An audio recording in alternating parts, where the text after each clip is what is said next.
et bienvenue dans l'une de mes capsules AutoCAD. Je me présente Stéphanie Racine, experte en bon départ. Bien commencer au peaufiner l'utilisation de votre logiciel AutoCAD. C'est vraiment ce que je véhicule au travers de cette passion que j'adore partager avec vous. Sans plus tarder, je vous invite à aller visiter ma page web au www.stephanie-cadasser.com. Vous y trouverez le nécessaire pour aller télécharger, entre autres, votre premier outil gratuit d'une longue lignée que vous allez recevoir à chaque mois. Ensuite, vous avez également accès à mon école en ligne qui vous permet vraiment d'optimiser votre méthode de travail sur le logiciel.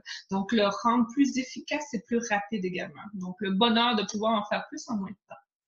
Aujourd'hui, ce dont on va parler, c'est vraiment, et je vais vous partager l'écran sous peu, c'est vraiment quand que vous allez télécharger les DWG de coupe, entre autres, comme Suprema. Parfois, eux, ben pas parfois, souvent, ils vont les faire en 3D, puis ils vont faire vraiment leur coupe de façon à ce qu'ils sont peut-être pas idéales pour après ça, vous, en tant qu'architecte ou autre, l'utiliser au niveau du plan. Donc, moi, je vais vous montrer comment faire une rotation 3D pour aller vraiment mettre ça de façon à être capable de l'utiliser pour vos dessins à vous 2D. Alors, je partage tout de suite mon écran.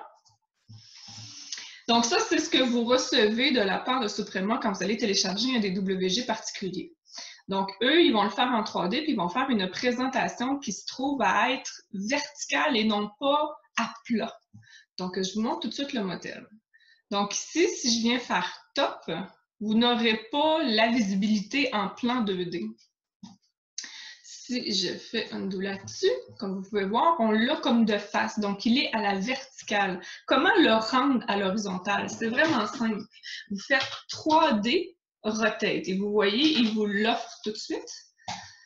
Vous sélectionnez tout l'élément que vous souhaitez mettre en plan, donc de façon à ce que vous travaillez 2D avec.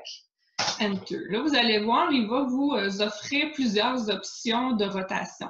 Moi, je sélectionne un point en particulier et je lui demande de faire un axe de rotation. Là, lui, ce qu'il va faire, il va faire une rotation, en fait, sur le même axe vertical.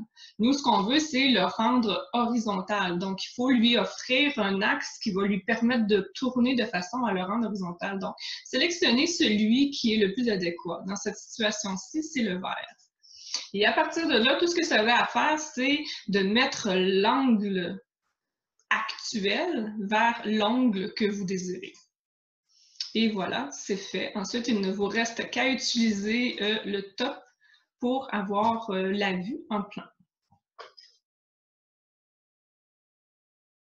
Alors voilà, c'est une simple petite capsule, mais je pense qu'il va peut-être être apprécié par plusieurs.